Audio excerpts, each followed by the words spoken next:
everyone, this is John. Welcome back to another episode of the Subcontinent. Our episodes aim to address important issues in the subcontinent which affect the governments, people, organizations and the region as a whole. We will try to explain the issues, break down controversies surrounding them and try to have some external perspectives from experts and people. In this edition of the Subcontinent, we shall look into the space and aviation industry of India and review whether privatization will make any difference for the country.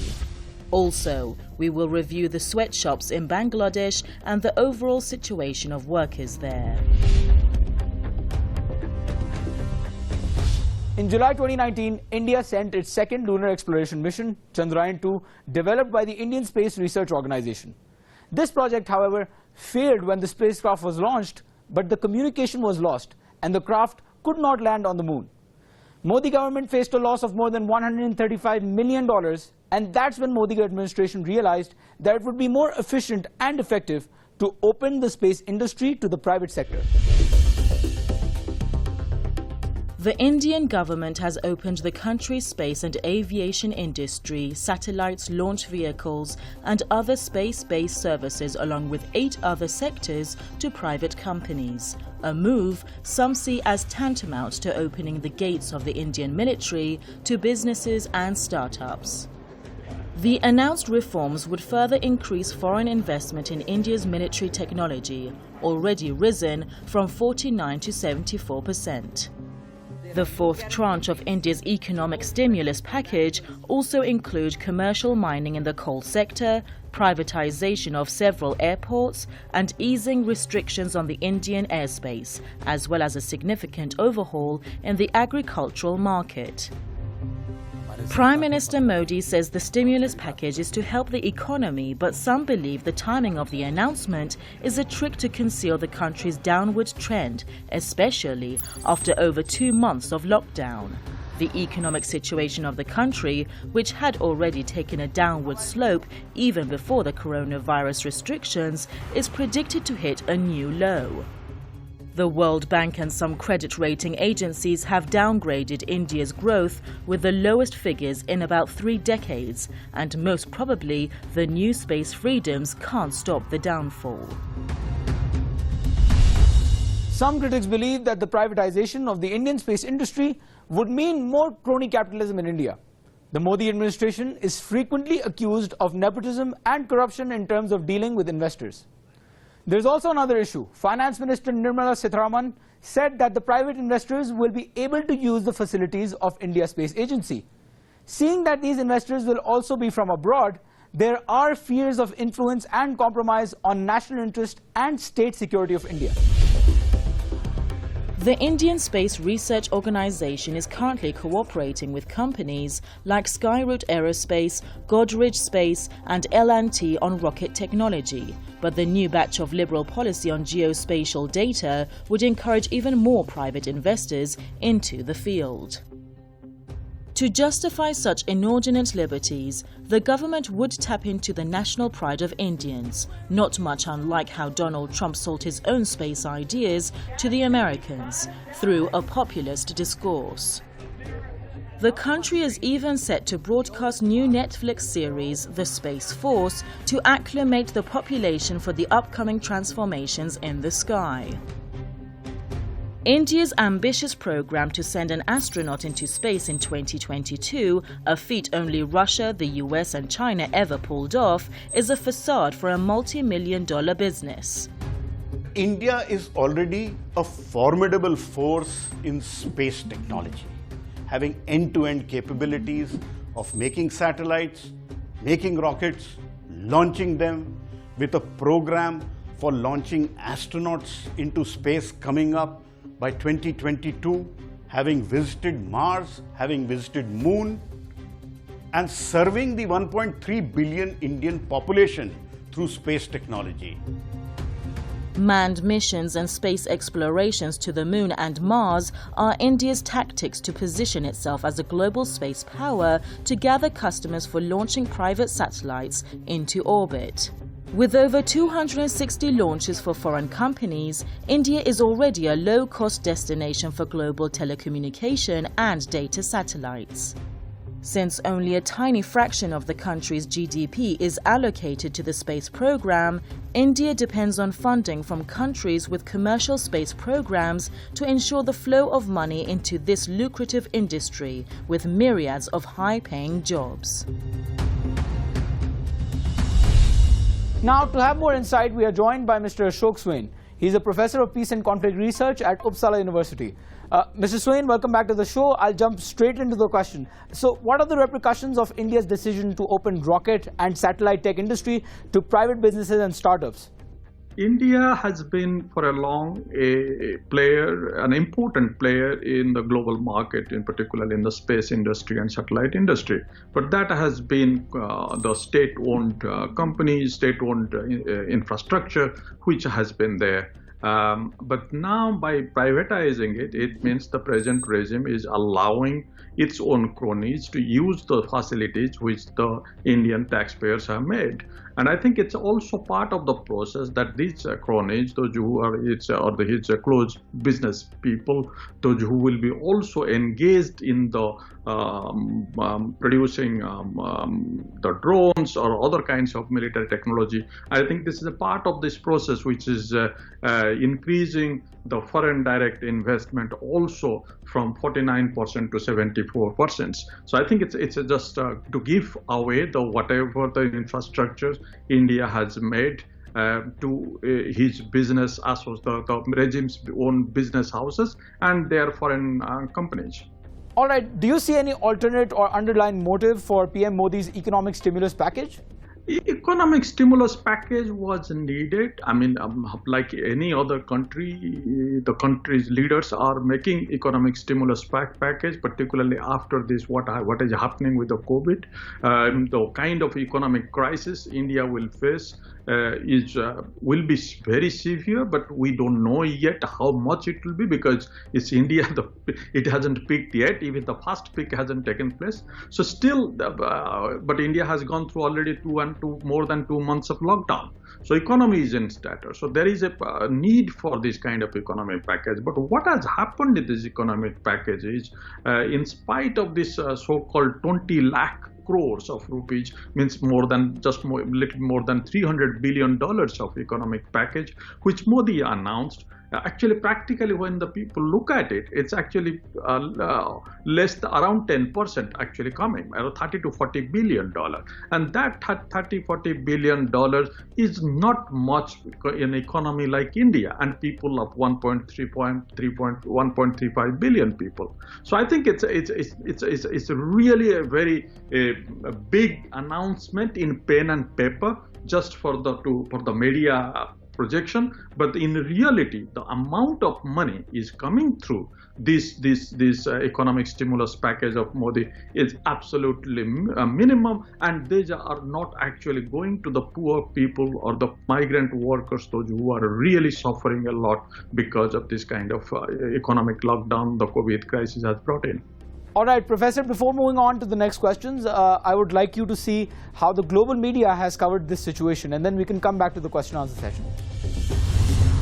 While ISRO has the facility to build 20 satellites simultaneously, it lacks the required manpower. Private players can build satellites as per the needs of foreign customers.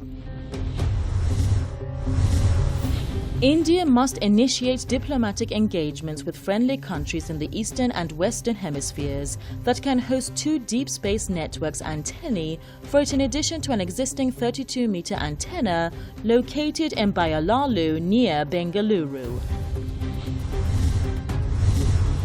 The new reforms that will allow private sector players to use ISRO facilities must be music to the ears of commercial players who have been seeking to get a fair share of the pie in terms of manufacturing of satellites and propellant technologies. Of the present global space economy of $360 billion, 1.7% revenue comes from the launch segment, 5.3% from satellite manufacturing, 35% from satellite services or payloads, and another 34.7% from ground services. India is a party to the Moon Agreement and is perhaps the only country to have signed the treaty with independent spaceflight capability. All right, thank you for staying with us, viewers. And Mr. Swain, welcome back to the show. So, what will the new liberalization of space and aviation industry mean for India's military? Would it lead to a more robust army or make it more vulnerable, inconsistent and exposed? I think it's a very difficult question to answer because it depends how they really manage it in the long run. Because in the long run, India needs to do these kind of indigenous productions of its weapon. Because as you know, India is the second largest importer of military hardware after Saudi Arabia for the last 2-3 years. So I think India needs these kind of indigenous productions like China. China used to be the largest importer, but now China is one of the fifth largest exporter of the military hardware. So India has that ambition. The question is the way they are doing it. The way for the last 5-6 years, the present regime has really given this kind of so-called Make in India program in the manufacturing of the military hardware, again going back to giving to his cronies. So I think this will be again how the international companies will come in and in collaboration with these Indian cronies will do it, or there will be also the real Indian players will emerge in the long run. That will make it sense. But I think in the short run, I don't see Indian military or Indian armed forces really getting benefit out of it. It might be really supporting the present regime's own cronies. But in the long run, this is something will be, hopefully, if they manage well, will be a good thing for Indian military establishment. Thank you so much, Mr. Swain, for being with us again on our show, and it was really nice having you. So, viewers, let's see how people on social media see this situation, and then we can move on to the next segment. Ravi Shankar Prasad, the Electronics and IT Minister of India, believes that the government's comprehensive program of liberalizing the economy and industry would be very helpful for the development of India.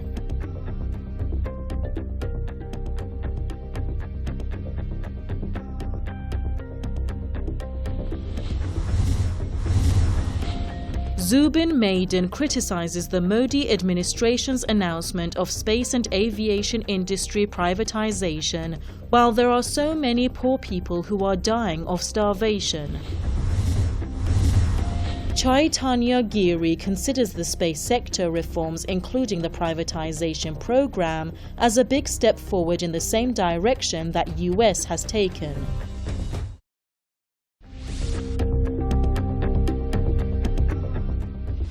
Workers in Bangladeshi garment factories who work day and night to make sure that Bangladesh would become one of the world's largest garment exporters live their lives in despair and agony themselves.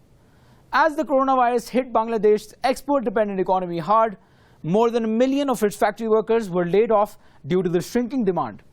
These workers have borne much pain and suffering as a result of working conditions previously as well.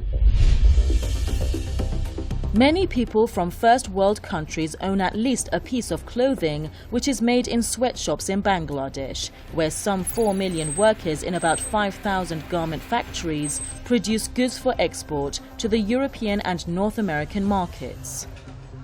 The Bangladeshi garment industry generates over 80% of the country's total export revenue, a total of more than $30 billion.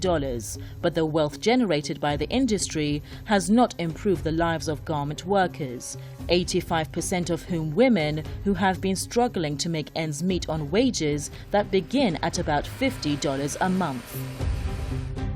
The country doesn't have any other industry where it can be adopt 4.2 million workers that is working in RMG sector. So this is one of the big reasons why the country welcoming the Western companies in here. But you know, the Western companies directly not opening the factory. They're basically sourcing from here. The investor, 98% are Bangladeshi factory owners who open the factory. and they produce for this Western company. In many cases, the Western companies knows the conditions are, but they overlook because the business group here, as well as the Western companies, all of them are, always profit. They wanted to have profit over people. So that is the big reason. Sweatshops epitomize a dark and hypocritical reality of today's global economy. Fashion and clothing giants like Nike, Gap, H&M and Zara promote their brand identity by selling t-shirts for charity, disregarding that these shirts are made in dismal workshops, whose staff are mistreated and do arduous work, 14 to 16 hours a day, 7 days a week, for very low pay. It is not necessary that many cases the consumer doesn't know where is, their products are made. They knows, it is made in Bangladesh or it is made in Vietnam or made in Cambodia. But only thing they don't know that, what is the condition of workers behind of this level. So even these consumers know that these workers are working in a sweatshop condition. Some of them might be, thinking to stop buying. But what I would say, that is not the solution. Not buying is not the solution. We need these jobs. It is so important for our women workers, but we just want them with dignity. So what consumers need to know, while they know, they should, voluntarily start asking more questions to the companies that we wanted to know more about the worker who is making clothes for us. And in the same time, if they raise their voice to make condition better in here, if they can make a condition that I will be buying clothes in the same time, you have to make sure these workers are paid their living wage, they're working in a safe working condition, they have union voice, and workplaces are gender-based violence free, I think that will matter. Not buying is not the solution. So please, I would say that consumers should buy, but in the same time, they should raise voice. After news of the circumstances of these places surfaced in the media, and following several fires and building collapses that killed and injured hundreds of Bangladeshis, some protests were organized. The government moved to tackle the issue, but instead of measures to improve the lives of the workers, it suspended, fired and imprisoned the protesters. The situation of the Bangladeshi garment factory workers has also been covered by the international news media. I think it's important that we see what they've said and how they've covered this situation before we move on to the next segment. Poor infrastructure and stores of fabric and chemical dyes have led to disasters such as the 2010 Dhaka fire, which killed 126 people, the 2012 Dhaka fire, which killed up to 124 people, and 2013 Rana Plaza collapse, when 1,134 workers were killed. Bangladesh's National Garment Workers Federation is working hard to strengthen the trade union movement across Bangladesh by setting up factory-level unions, challenging labor rights abuses within factories. Getting customers to know and care about sweatshop conditions, as happened to Nike in the 1990s, is an anomaly. Bangladeshi workers' best hope is drawing more international attention from the Westerners who buy the clothes they sew. More than 200 foreign brands have signed up to 2 different safety schemes: the Bangladesh Accord on Fire and Building Safety and the Alliance for Bangladesh Worker Safety, and have promised to spend tens of millions to improve factories. Most garment workers in Bangladesh earn little more than $30, which is considerably below the living wage, which stands at almost $50. This means that almost all Bangladesh garment workers are earning less than what is sufficient to provide a family with shelter, food and education. In addition to exploitations like long unpaid work hours, hundreds of workers have died and thousands have been injured. The National Garment Workers Federation has been fighting for the rights of the garment workers in Bangladesh since 1984. But the situation is finally yet to change. Apart from the problem of low wages, monitoring the conditions of factories supplying big clothing chains requires considerable resources, well beyond the level available in countries like Bangladesh. This variegated industry covers a complex web of thread and fabric makers, dyeing services and stitching work, almost all located in distant, developing economies with poor infrastructure. There are always local regulations on fire safety, pay and working conditions, but enforcement is often weak because there are not enough inspectors and there is substantial potential for corruption.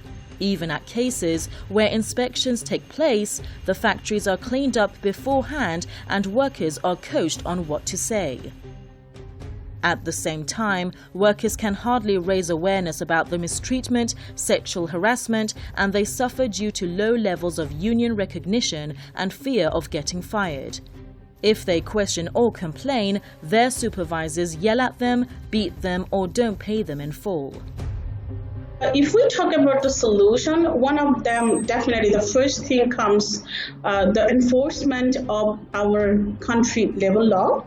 If it is enforced, 80% problem will be resolved. And the second is neutralization of power. Here is a huge power collusion. In many cases, our legislator is our factory owner. The third thing is, all the brands, they have their code of conduct, which is voluntary and it is not even enforced. The auditing they do, the factory management already know when they're coming. So the management get enough time to coach workers on what to say. So the main thing is all the labor standards, COC and labor law, if those are, applies in here, enforced and power neutralized, then the only problem, the solution will come up and the problem will be resolved and workers, the dreadful working condition will be improved. When the manufacturers such as Nike, Walmart, Wrangler or Asics are asked to stop this modern-day slavery, the response is always something like, it is under investigation, or the supply was approved by a proxy firm, or any other line that will lead to no significant change in the lives of the workers. When these investors are coming, and it is in some way, it is creating a sweatshop job, but in the same time, we are raising the voice. We are connecting our workers' voice and our voice with the international platform, with the consumers who are sourcing these clothes, who's buying them, okay? So this way, we are trying to leveling up our workers' life through the consumer support, through the international, union and NGO support. And I think that we need to continue. We definitely will welcome the foreign investors to come to the country, but in the same time, they have to ensure that they respect our workers, they respect our labor law. They need to make sure these labor laws are enforced in our factories. The workers are not dying in hundreds, or the workers are not forced to working in a harsh condition. So will we not, just welcoming the invest, we will be raising our voice in the same time. Let's see how people have reacted on social media regarding this issue. Referring to the Garment Worker Union statement, Sahiba Gill believes the white exploiters have oppressed the workers of Bangladesh for years.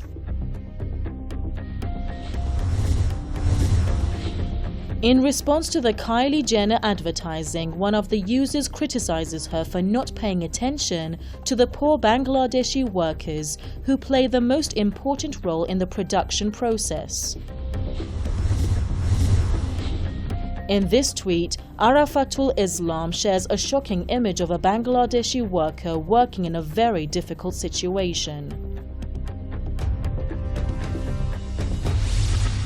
And that was our episode covering the Indian space program and conditions of the Bangladesh factory workers.